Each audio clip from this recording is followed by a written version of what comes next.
Hi, welcome to Ultralight Backpacking Tips. I'm James Verheyden, your Section W&S Chief. Right now, I'm hiking 110 miles through the beautiful Three Sisters Wilderness.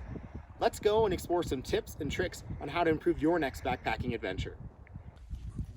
All right, so this is all the stuff I bring with me backpacking, either up in the Cascades or at Philmont or wherever.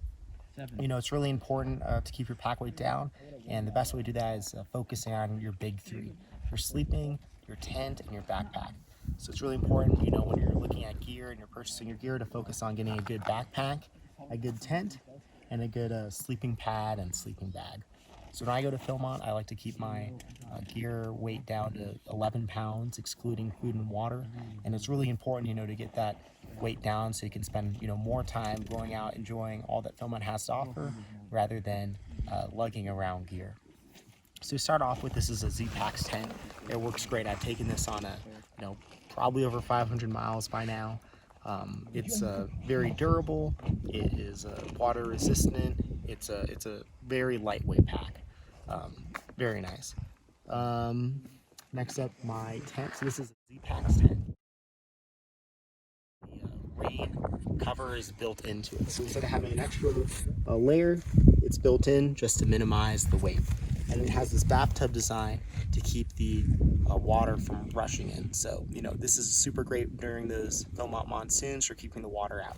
Something else is that these implement hiking poles as part of the structure. So instead of having poles that you have to carry around with you, this utilizes your hiking poles, which you're already going to have with you.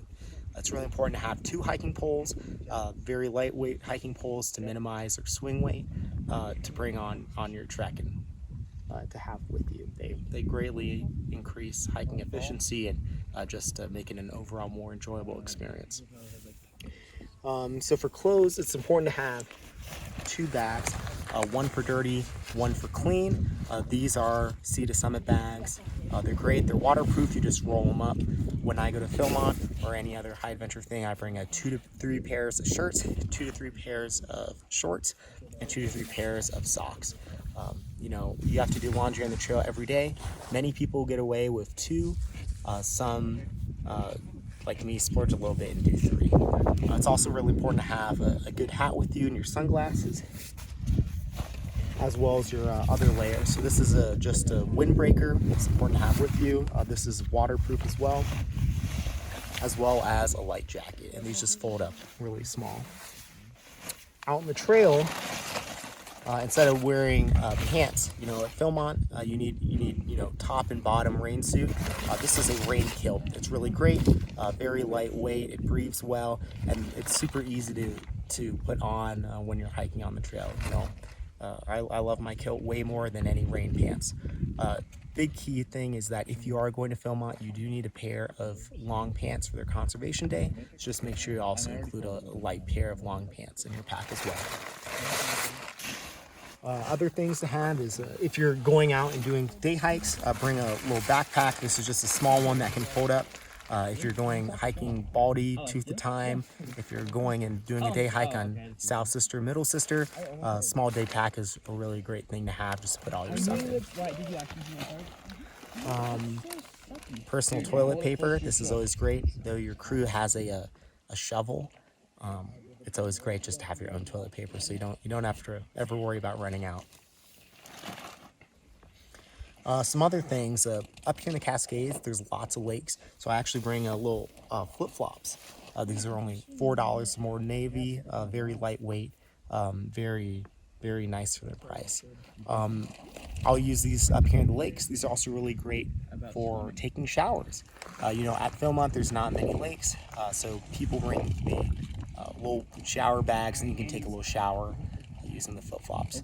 Something else is that normally at Philmont, you'd bring a sits pad like this, just something small and lightweight. Some packs have this built into it that you can take out, and this one in particular sort of folds up accordion style, and you can use it behind your head. On this trip, I'm going a little bit heavier. This is a little bit more of a relaxing trip, so I have a lightweight backpacking camp chair that I'm using. Also going to the lakes, you know, towels are great. These are light load towels. You just get these from any camping store or online. They're very lightweight. They come really small, but you can reuse these a lot. I've used these for dozens of camping trips. They're very lightweight. They work nice, and they're also very inexpensive. They cost less than $1 each. So it's fine to if you break these or mess them up. Going up here in the Cascades, doing a lot more swimming. So I splurged and I brought a nice little towel.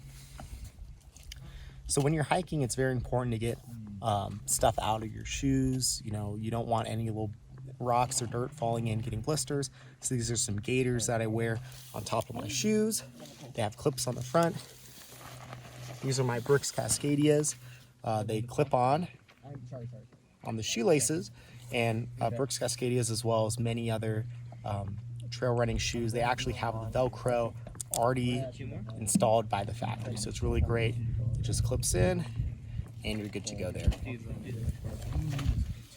So for water bottles, I just use these smart water bottles. You pick them up for $1 or something at any grocery store. The smart ones are the best because they're made of very durable plastic, and they work best on the trail. This is the tried and true brand. They come in 1 and 1.5 liter sizes. It's good to bring one of each, then you have 2.5 liters of water. But this is great for your water setup. This is just a little ditty bag. So this is just a small bag that you can have that goes inside your pack. So this is where all the little miscellaneous stuff goes in, and it's really great because this just goes in your bag, keeps it all together. You don't have to worry about losing anything. So inside I have an extra buff. I have my Troop Buff on me right now. I will have some laundry soap. So these are little leaves, little soap leaves, and they're in a little plastic bag right now because if they get wet, they dissolve. So it's important to keep these in little bags. I have another one for body wash.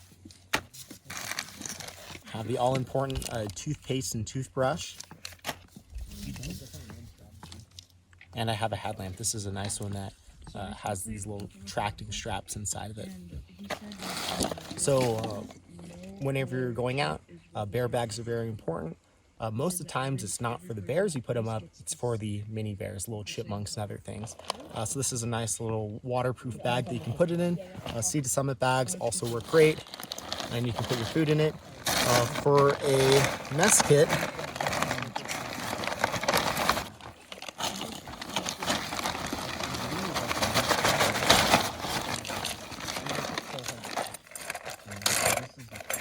just bring a little bowl or something. Tons of different bowls that you can go and get, something lightweight, as well as a long-handled titanium spoon. You can get these from REI, Amazon, wherever. It's important to get the long-handled ones because they fit very nicely into your freeze-dried pouches. So make sure you get the long-handled ones. So yeah, this is some of the gear I bring with me backpacking, and some of the things that you should be looking out for and including in your own packs. So normally, hiking at Philmont or in the Cascades, we cook patrol style all together as a crew. At Philmont, they provide the food for you. When we're hiking up in the Cascades with our troop, we get all the food together, cook it in a pot. We usually buy a Mountain House number 10 cans. They have 10 servings, all 1 can. It's a very economical and efficient way to cook your food, buy random bars and stuff from Costco. This year, because of COVID, we're having everyone cook their food individually. So this is just a little sample of some of the food that I bring and some of the food I'd recommend. Of course, you have your standard Mountain Houses. These are great for some of your larger meals, like dinner or something. Don't get too carried away with these. I know some people are too focused on having Mountain Houses for every meal, but there's a lot more things out there besides just freeze-dried food. So in the breakfast, I like my oatmeal. Some people cook theirs the night before, but I just have my oatmeal pre-portioned out into these little freezer bags. I like to add, chocolate chips or berries or something to it. You just pour your almost boiling water into it, mix it up, and you just eat it out of the bag. And you don't even need a spoon if you want. Next up, this is a little more carby, is the potatoes. You can just get these instant potatoes. Probably not the nutritional best food for you, but they taste great in the trail. Having some just add water beef gravy you can buy at the supermarket just adds a nice little touch to it. Probably the bread and butter of what you're going to be eating out here on the trail for your lunches is salmon or chicken or tuna. in a pouch. You know, tons of this stuff. What they'll give you at Philmont and sort of guilty pleasure is saltines or club crackers. Saltines are great because they're not oily. They're not the most space efficient, and they don't have the most beneficial calories, but they're a great addition for your tuna. Something else is nice is cheese. So this is something that's often overlooked. So this is Laughing Cow cheese. You just buy this at, you know, Target, Walmart, wherever. And this is actually shelf stable. So as long as you keep it inside the package, inside each little, you know, silver pouch, they don't have to be refrigerated. So this is something great to bring on the trail. It tastes great. And this is just a really great thing to have with you. These are just some pepperoni sticks. You can also get beef jerky. You buy this in a large bag or container bulk, and you just cut it up into little strips and put it in a baggie. You can also get a little creative. These are some mixes I made. I have a horchata and I have my little Oreo milkshake. So these are just some fun things you can make with, you know, powdered milk, some protein powder, dehydrated peanut butter, and some other things. So you can just make little drinks for yourselves. You can also buy pre-made drinks, and these are just great things to have in the morning or after a meal as just a little side thing. There's also tons of different snacks and stuff you can have. Nuts are always great. These are, you know, very high energy foods. There's also trail mixes. Of course, there's all your little energy bars and whatever's you can have. But yeah, the big key thing is just to think outside the box. And then most importantly, don't forget to bring a gallon-sized Ziploc bag to use as your trash. That way, when you're done with all your food, you put it inside the trash bag, and it just keeps it all nice and packed. So when you're out there backpacking, you know, really think outside of the box and what things you can bring with you. It's really important to have a well-balanced meal and, you know, plan how many calories you need. But, you know, think outside the box. It doesn't have to be freeze-dried every time. There's plenty of other things from, you know, salmon in pouches to, you know, shelf-stable cheese that you can also have on your next backpacking adventure. Water filtration in the backcountry is very important. No one wants to get the runs after all. There's a few main types of ways to filter your water. There's either boiling, using tablets, or my favorite, using filters. This is the Platypus gravity filter, which is great for large groups and scout trips. One of the best things about this is that you don't have to pump it at all. Gravity does all the work. So this is an example of a setup one. This fills up with up to 4 liters, attaches to your hose, which goes to your filter, all the way down to your fresh bag. See, this one's already filled up. All you have to do now is hang this up and disconnect it here, and then you have all your fresh drinking water. Now, there's a few important things to keep in mind, tips and tricks when setting up your filter. First of all, make sure you get as little floaties in your water as possible. This will help to prolong the life of your filter. So in filling up your water, make sure you use one hand to hold the mouth open, dip it in the water, pushing out any air. Now the important thing is to do this in one swipe, because then you avoid getting any floaties in there if you do multiple passes. Just like that. Next up, you're going to take your hose with your empty bag and make sure that the flow direction is in the correct way. Next, you hook it up. Now, a lot of people are like, hey, my water filter isn't working. Why is there no water going through? Well, the really important thing to do is to always make sure that you prime this. So you just disconnect this end, let a little water come through, and then reattach. So this will help to get rid of a lot of the air bubbles in here. Something else you can do is after a little water starts filling in, is you can back flush it. And this will help to get any air outside of the system. Looks like we have no air in there right now. After prolonged use, sometimes it's a great idea to back flush this using a syringe and some fresh water. When backpacking, less is more, and that extends to water bottles as well. While Nalgene and Hydro Flasks are great for car camping, we find that smart water bottles work best for backcountry. They're lightweight, durable, and made of high quality plastic. Some of these bottles have been known to last 1,000 miles. Though personally, I just buy a new $1.50 water bottle for every backpacking trip. Now, these come in your 1 liter and 1.5 liter sizes. We normally as scouts bring 2 to 3 liters on them when backpacking. Now, it's really important to also arrange how you fill up your water when trekking. It's really important that everyone fills up all their water bottles at night. That way in the morning, everyone has all their waters ready and they can hit the trail. Now, before breakfast, we have all the scouts drink half to a full liter of water before hitting the trail. We call that cameling up. After that, they refill their water. This is great because it extends the hiking period that scouts can go, as well as making sure that you decrease your pack weight by having less water on your pack. In the backcountry, it's really important to set up bear bags, not only for bears, but also for smaller chipmunks. When throwing up your bear bag, it's important not to put a rock, an algae, a carabiner, or anything at the end, because when you throw it up, it can get stuck and it won't be able to come down. We actually had experience with this on our trek earlier this week.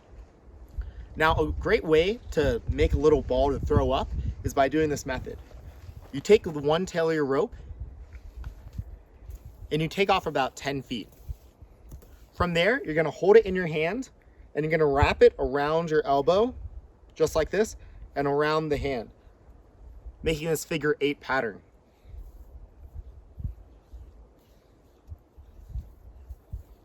With smaller ropes, this can be done between your pinky and your thumb. Now, when you're almost done and you have a couple feet left, you're gonna carefully take the loop off your arms and fold it in on yourself, being careful to keep the whole package nice and neat. Then, you're gonna take that couple foot end that you just finished with, and you're gonna wrap that a couple times around this.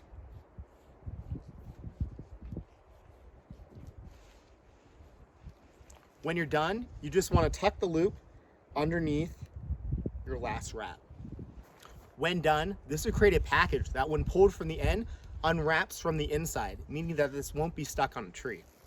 Now that we have our bear rope all prepared, all you need to do now is find a suitable tree and a strong scout that can throw it up there. Hey Justin, give it a try. Sure.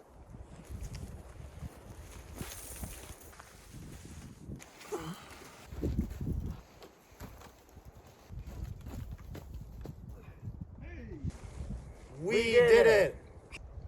After you throw the rope over, it's important to put a figure 8 knot in it. The reason why you don't put in the knot beforehand is so it doesn't get stuck on any branches. Figure 8 knots work great because they're easy to be undone afterwards. After you get your knot in, all you have to do is add in your bear bags. We find that Sea to Summit dry bags or Z-Pack Dyneema bags work great as bear bags. All you have to do is clip them in.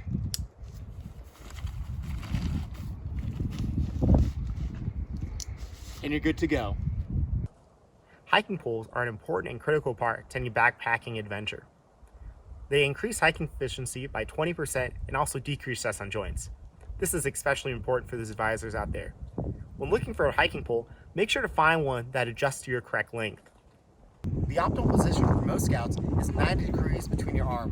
When hiking, make sure to really use your triceps to propel yourselves forward. It's important to land the tips of your poles at your feet, not in front of you. If you do it in front of you, those are basically like brakes slowing you down. That's why you have to put your poles right at your feet, just like this.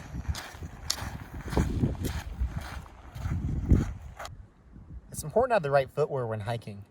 Using trail runners is a must for the experienced backpacker.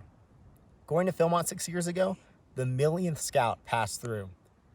The trails at Philmont, as well as the trails up here in the Cascades, are very well made and very well maintained. You don't need boots to go hiking up here. Using boots will add an extra pound each of your feet. Why go around hiking in ankle weights? I use Brooks Cascadias when hiking. They're great, lightweight, and most importantly, they don't have Gore-Tex. 3 years ago at Philmont, it rained a lot, and I'm talking like every day. If anyone had Gore-Tex in their shoes, it would never dry. These shoes are very lightweight, and you can get them in the water and they'll dry easily afterwards. It's also very important to have gaiters on. These are great. They just clip in on the front, and they have Velcro on the back. Some shoes, like Brooks shoes, come with Velcro already pre-installed on it from the factory. These are great because they keep the dust and dirt and little bits of stuff from getting inside of your shoe, preventing blisters. These specific gaiters are from Dirty Girl Gaiters, where you can find thousands of different options on colors and patterns for your individual gaiter needs. When backpacking, less is more, and that's with clothes too. When I go backpacking, I only bring 2 or 3 pairs of shirts, 2 or 3 pairs of pants, and 2 or 3 pairs of socks. 2 pairs is what a lot of people bring. 3 pairs is if you're splurging a little bit. So for socks, I would recommend bringing Darn Tough socks. They're these wool socks with the lifetime warranty, and they work great. For pants, you want to do some sort of running shorts, and it's very important that you get the mesh inside too, just like for swim pants. That way you don't need underwear. And then for your shirt, you just use your crew shirt. Now, when you only have a few pairs of clothes, doing laundry on the trail is very important. So when you do your laundry, you take all your dirty clothes and you put them in a bag. And then you either take a few drops of camp suds, or you can use these little pocket laundry leaves. It's soap that come in little leaf swarms, just like this. You put a couple of leaves inside your bag, and you fill it up with water in the stream. This is a Sea to Summit bag. It's waterproof. You close it, you twist it, you seal it, you shake it around, and then you dump it out away from the lake. Fill it out with fresh water a couple more times to do the rinse, and then you're good. All you have to do is hang it on your clothesline. So in the backcountry, we bring these little lightweight clotheslines to dry our clothes. They work really great. It's really important you also bring little baby carabiners. That way you can clip it on to make sure your clothes don't fly away. And when you're done and you're wrapping it up, make sure to wrap it up the same way as you do a bear bag, except you use your pinky and your thumb fingers instead. There's a few hiking tips and techniques you should follow your next backpacking trip. One of the big ones is getting out and getting up early. When we're at Philmont, we wake up at 5 o'clock with the goal to have everyone on the trail at 6 o'clock. This is really important to get up and get out early. That way you're hiking when the sun is lower, it's cooler, you're hiking a lot more efficient, you don't have the sun beating down on you, and everyone's a lot more energized. So to accomplish this, it's very important to focus on whatever things are your rate limiting factors. Usually this is food and water. So for our troop, we have everyone fill up all their water bottles the night before, and we leave our water filters running with full water in it the night before. That way we have a lot of extra water. When people wake up, we have everyone chug 1 liter of water each. That way they camel up, so they have less weight to carry in their pack, and so we stop less for water breaks. So it's really important you have that extra water filter from last night to refill everyone's water bottles. Something else is cooking. We don't cook any hot breakfasts at Philmont. If there's any hot breakfasts in our meal plan, we'll just swap them out in the swap box. It's really important to get any of your snacks, put them in your backpack, because we don't let anyone eat any breakfast until we're all hiking on the trail together. And this really helps us to get out efficiently. Some other important things to do is to really stay together as a group. This should seem as a no-brainer, but it's very important to stay together as a unit.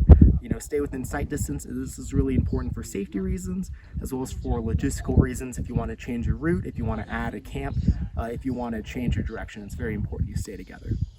If someone's a little slower in the group, it's very important that you take them and you put them in front.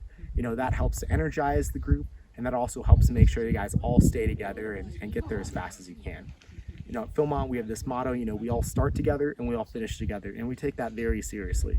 It's very important that we all go on this trip together, and it's very important that we all stay together, we all work together, and we all complete and finish the trek together.